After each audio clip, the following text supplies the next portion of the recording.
Bea, pakitulungan naman ako sa gamit ko. Nandun sa labas yung iba. Anya ni Gina matapos ilapag ang ilang mga dala-dala sa bilog na lamesa. Agad naman tumango si Bea at dali-daling nagtungo sa pintuan upang damputin ang mga gamit na tinutukoy ni Gina. Nang makuha niya ito, inilapag niya sa kwarto dahil alam niyang hindi naman lahat ay bubuksan ni Gina ang mga ito. Paglabas si Bea, agad na nagtanong si Gina sa kanya habang sumisipat sa paligid bago ituon ang buong tingin kay Bea. Nasaan ang mga bata? May mga binili ako para sa kanila.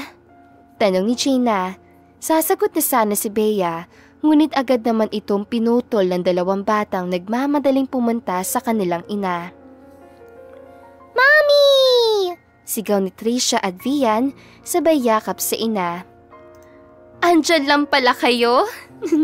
Saglit lang ha, kukunin ko lang ang binili ko para sa inyo. Excited na pagkakasabi ni Gina sabay hagilap ng paper bag na pinaglagyan ng kanyang sorpresa para sa mga anak. Ilang saglit, agad siyang humarap sa dalawa. Tada! Anyo ni Gina na excited na iniangat ang dalawang paper bag na may nakalagay na Power Mac. Nanlaki ang mga mata ni Trisha at Vian na hindi na nakapaghintay at agad na kinuha ang paper bag na hawak ng ina. Sabay nilang binuklat ito at tinanggal ang cellphone sa kani-kanyang paper bag. Ah! Thank you, Mommy! Yes! iPhone 13 cutie no more! Sabi ni Vian sa sarili. Parehong niyakap ng dalawa ang kanilang ina sa sobrang tuwa. Ngunit agad namang natigil ang mga ito na magsalita si Bea. Ma'am, di pa po ang sabi ni Sir ay wag mo na bilhan ang dalawang bata ng cellphone kasi hindi pa angkop sa edad nila na gumamit ng ganyan? Pagpapaalala ni Bea kay Gina. Agad naman siyang binalingan ng tingin ni Gina habang pinupulot ang iilang kalat na nasa lamesa. Hayaan mo na, deserve naman nila. Anyo ni Gina. Ngunit hindi nagpatigil si Bea at muling nagsalita. Pero ma'am, baka hindi na sila makapag-focus sa studies sila. Baka rin mas unahin nila yan kaysa sa mga importanteng bagay, kagaya ng sinabi ni Sir Patrick. Kaya nga po niya ipinagbabawal yan. Sabi ni Bea na sinundan pa ang boss niya para makipag-usap dito. Ngunit pumuntong hininga sa kanya si Gina at saka siya hinarap. Bea? Sino ba ang nanay sa ating dalawa? Ako, hindi ba? Kaya ako ang nakakaalam kung anong makakabuti sa kanila at hindi. Nauunawaan mo? Mahigpit na pagkakasabi ni Gina na seryoso pa ang mukha. Napalunok na lang na sariling niyang laway si Bea at tumangutango na halatang napipilitan lamang na sumasang-ayon kay Gina. O siya, linisin mo mga natirang kalat ha. Ikaw na bahala dito. Bubuksan ko ang lahat ng binili ko sa kwarto. Thank you, Bea! Biglang bait at sigla ng boses si Gina bilang pakikitungo kay Bea. Agad naman nagsimula si Bea na pulutin at linisin ang mga dapat niyang linisin. Noon pa man alam niyang hindi sila magkakasundo ni Gina dahil iba nga ang paniniwala ni Gina at lahat ng gusto ng mga bata agad-agad nitong ibinibigay na walang pagdadalawang isip. Lagi naman kasing naiiwan ang mga bata sa kanya. Kagaya ngayong gabi, nalalabas ang dalawa upang mag-dinner date at hindi isasama ang kanilang mga anak. Siya ang mag-aasikaso nito hanggang sa makauwi si Patrick at Gina at saka lang siya uuwi. Pero bago pa man maging perpekto at payapa ang gabi ni Gina at Patrick, namomblema na agad si Gina sa kanyang susuotin dahil hindi ito tugma sa gusto niyang team sa Pinterest. Dear, malilate na tayo sa dinner reservation. Tapos ka na ba? Tanong ni Patrick kay Gina. Nahinto siya nang makita niyang basta na lang ibinagsak ni Gina ang kanyang bag sa sahig na nagsenyalis naman kay Patrick ang ibig sabihin nito. Ay, anong problema? Buntong hininga ng pagtatanong ni Patrick dito. Nakita niya ang pagnguso ni Gina mula sa salamin bago humarap sa kanya. Naiinis kasi ako eh. Hindi kasi bagay itong bag ko sa outfit ko. Magpalit na kaya ako ng damit? Frustrated na pagkakasabi ni Gina sa kanya. Wag na. Kumbinsi ni Patrick sa kanya. Wag na lang kaya tayo tumuloy. Agad na pinutol ni Patrick ang sasabihin ni Gina. Ay nako, hindi na marirefund yun. Tsaka, ang dami-daming problema pa sa mundo. Tapos ikaw damit at bag lang poproblemahin mo. Hindi ka pa tapos? Sabi ni Patrick. Bumuntong hininga si Gina at saka napahilamukos. Ano pa bang ine-expect ko? Lalaki ka nga pala, hindi mo mauunawaan. Anya ni Gina na pinaalis sa rin ng asawa. Agad naman nag-focus si Patrick sa pagkuha ng gamit para doon na siya mauna sa kotse at mag-antay kay Gina. Si Gina naman abalang-abala sa kanya sarili habang namumroblema pa rin sa parehong dahilan. Hinubad nga ang damit na suot-suot at agarang naghanap ng maibabagay sa kanyang bag. Hindi pa man natatapos ang kanyang ginagawa, nakarinig na siya ng bangayan na nagmumula kay Bea at sa mga bata. Agad niyang ibinagsak ang damit na hawak at bumaba upang tignan kung anong nangyayari. Pagbaba niya, nakita niya na pinapagalitan ni Bea ang dalawang bata. Okay! Ano bang nangyayari sa inyo? Iritableng pagtatanong ni Gina sa kanila. Bumuntong hininga naman si Bea bago harapin ang boss. Hindi po kasi nakikinig ang mga bata sa akin. Sinabi ko na gawin muna ang homework. Pero instead, kumakain ng candy at umiinom ng juice nang hindi pa nagagabihan. Malaking epekto po ito sa kanila, Ma'am Gina. Pagsusumpong niya, nakita naman ni Gina na nasa kamay ng mga anak niya ang candy na sinasabi ni Bea. Buong akala ni Bea na tutulungan siya ni Gina upang pagsabihan ang mga anak dahil kanina pa siya nahihirapan sa mga ito. Wala namang masamang mangyayari sa mga bata. Kaya hayaan mo sila kumuha kung gaano karami nila gusto. Anya ni Gina, natatalikod na sana na magsalita si Bea. Paano niyo po malalamang walang epekto kung hindi naman po kayo nagtsatsagang mag-alaga at magpatulog sa kanila? Mahina, ngunit dinig na sagot ni Bea dito. Nagdalawang isip lumingon na agad si Gina sa kanya. So, ang sinasabi mo, hindi ako mabuting ina? Galit na sabi ni Gina sa kanya. Nanlaki naman ang mata ni Bea. Ang ibig sabihin ko lang po, ay hindi nyo alam dahil hindi naman po ninyo ginagawa yung mga bagay na ginagawa ko. Matagal ko na po silang inaalagaan. Sana maunawaan ninyo na ito na po ang rules ko sa kanila dahil ito ang makakabuti para sa mga anak ninyo. Ine-expect ko na tutulungan nyo po ako, pero lagi tayo magkasalungat. Lagi mo silang pinapaboran at kinukonsinte. Pagpapaliwanag ni Bea. Hindi natuwa si Gina sa kanya at kita niyang galit na sa kanya. Aba, ayos ka rin sa pananalita mo ha? Nakakalimutan mo atang boss mo ko? At ang kapal-kapal na mukha mo, nakala mo hindi kita pinapasahuran. Nanduro pa si Gina sa kanya. Ma'am, ang sinasabi ko lang po ay sana tulungan niyo po ako. Pero ang nangyayari, lagi mo silang pinagbibigyan. Kaya hindi na nila ako sinusunod habang lumalaki sila. Reklamo ni Bea. Nanay nila ako, kaya ako ang masusunod. Galit na anya ni Gina. Anong nangyayari? Bakit kayo nagkakagulo? Biglang pasok ni Patrick sa katagal ni Gina. Lumabas ay nagtaka na siya at naabutan niya ang matataas sa boses ni Gina.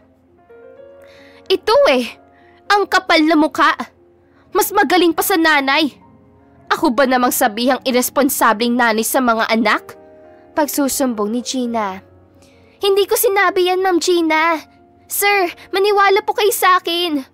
Pagtatanggol ni Bea sa sarili na mas lalong ikinagalit ni Gina.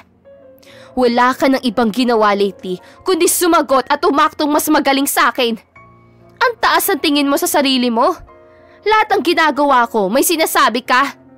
Nakakapuno ka na Galit na sabi ni Gina. Ma'am, gusto ko lang lumaki ng tama ang mga bata, sabi ni Bea. Kumalma muna kayong dalawa. Mag-usap ng maayos.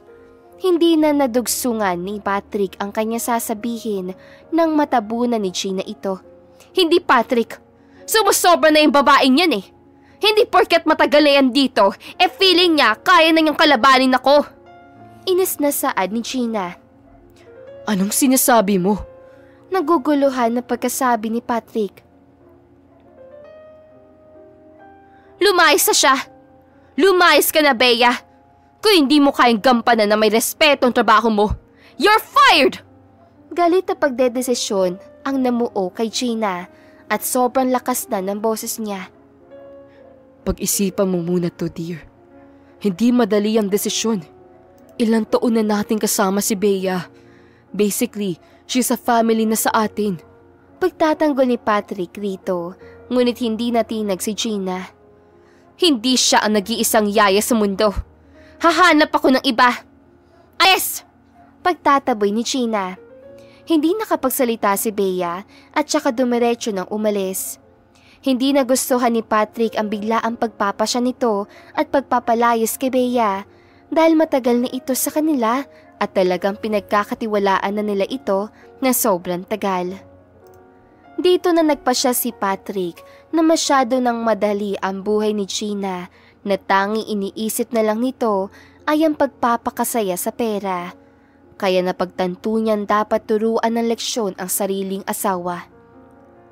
Magsiset up ako bukas ang interview. For sure, may mahanap tayo agad. Sabi ni Gina na pati ang boses ay kumalma na. Hindi na tayo aalis. Dahil simula ngayon, hindi ka nahahanap ng sasalo sa responsibilidad mo bilang isang ina. Madali sa'yo magpalayas dahil may pera ka. Dahil hindi mo dama ang hirap. Panimula ni Patrick sa kanya. Nahinto si Gina. Sinong gagawa ng mga gawain dito? Pati ng mga bata? Patay mali siyang tanong ni Gina. Ikaw. At simula ngayon, walang lalabas hanggat di tapos ang gawaing bahay, pati ang mga anak. Seryosong banggit ni Patrick. Saglit na namuo ang katahimikan sa pagitan nila hanggang sa bigla na lamang tumawa si Gina. Ang galing mo talaga magbirohan. Benta sa akin yon. Aalis na sana si Gina nang hawakan siya sa braso ni Patrick. Seryoso ako. O baka gusto mong ipaputol ko ang card mo para madama mo kung gaano ako kaseryoso. Mata sa matang pagkakasabi ni Patrick. Dahil sa takot mawalan ng access ang pera si Gina, sumang-ayon siya. Noong una, ang nasa isip niya, kung nagagawa iyon ni Bea, ay kaya niya rin. Everything went well nung umpisa. Nagagawa niyang gumising na maaga upang ipaghanda ng baon at almusal ang mga bata. Nililinis niya din ang bahay at pagkatapos ay may time na siya upang mag-wine at mag-enjoy. Ngunit sa umpisa lang iyon. Hindi niya alam na ang ginagawa sa pang-araw-araw ay ang nakakapagod dahil paulit-ulit na ito lamang ginagawa niya. Nagsimula na niyang maramdaman ang bigat ng responsibilidad. Bago rin sa kanya sarili na ma-stress sa mga maling inaakto ng kanyang mga anak, mas lalo at madalas hindi siya pinakikinggan ng mga bata at kahit anong gawin niya, natatalo siya ng mga ito. Mga anak, kain na! Sabi ni Gina habang inilalagay ang hotdog sa isa pang lalagyanan. Nang ilalabas niya na ito, nagawa ang tingin niya sa dalawang anak na babaeng abala sa panonood ng TV. Habang kumakain ng mga matatamis. Agad niyang inilapag ang hawak na hotdog at nagtungo sa lamesa kung saan nandoon ang mga bata. Kinuha niya ang mga plastik at mga natira pang candy doon. Sinabi ko naman sa inyong huwag kayong kumain ito kasi hindi na kayo makakakain mamaya. Iritableng sermon niya, ngunit bumangon ang dalawang bata at pilit na inaagaw sa kanya ang pakete ng mga candy. Ano ba? Kumain muna sabi kayo ng gabihan eh! Sabi ni Gina nang muli niyang maagaw ang pakete ng candy mula sa kamay ng mga bata. Ayaw! Candy lang gusto namin! Ayaw namin kumain ng kanin! Sabi ng mga anak niya na agad hinablot ang plastik at tumakbo papaakyat sa kanilang kwarto. Wala nang ibang nagawa si Gina kundi maupo na lang sa couch at napahilamos ng mukha sa sobrang stress. Dati dinedenay niya pa sa kanya sarili na kailangan niya si Bea, ngunit na mawala ito at tuluyan na siyang gumagawa ng lahat ng bahay, doon niya napagtanto na maling-mali ang palayasi si Bea sa kanila. Ilang saglit, naramdaman niya ang pagbukas ng pinto. Oh, anong ginagawa mo dyan, dear? Puna sa kanya ni Patrick na kakauwi lang galing trabaho. Ngumuso si Gina sa kanya. Dear, hindi ko na kaya. Hindi ko napapasunod ang mga bata na nakakadagdag pa sa bigat ng gawaing bahay at iba pa. Malapit naman na birthday ko. Pwede bang regalo mo na lang sa akin ay ibalik si Bea? Pakikiusap ni Gina. Naku, mahal. Hindi natapos si Patrick ang sasabihin nang agarang dinugsungan ni Gina ang pakikiusap. Promise dear, hindi na talaga ako magpapasaway. Hindi na ako hihiling na magandang party. Hindi ko na rin kukwestiyonin ang mamaliitin si Bea. Sadyang hindi ko na talaga kaya at kahit papaano napapasunod niya ang mga bata. Desperadong pagkakasabi, ngunit wala siyang pakialam doon. Gustong-gusto lang talaga maibalik ni Gina si Bea. Hinawakan ni Patrick ang kanyang mga braso. Hindi pwede. Leksyon ito sa iyo. Kaya hindi na kita pwede pang bigyan ng gaan na dapat ikaw naman talagang gumagawa noon pa. Sabi ni Patrick, labis ang ikinalungkot na manindig iyon sa kanyang asawa. Pero dahil wala naman siyang trabaho, hindi niya kaya magsalita at umapela sa naging desisyon ng asawa niya. Ngunit nabigla na lamang siya nang bumukas ang pintuan. Nanlaki ang mga mata niya nang si Bea ang nakita niya. Hindi niya napigilan ang sarili at agad na niyakap si Bea. Ibig sabihin ba nito? Mahinang sambit ni Gina at agad na tumingin kay Patrick na mawali siya kay Bea. Ngumiti naman si Patrick at saka tumango. Napapalakpak si Gina at muling niyakap si Bea. Mabuti na lang. Pangako, pag bumalik ka, hindi na kita pupunahin. Mas lalo ngayon na alam ko na kung gaano kahirap ang lahat.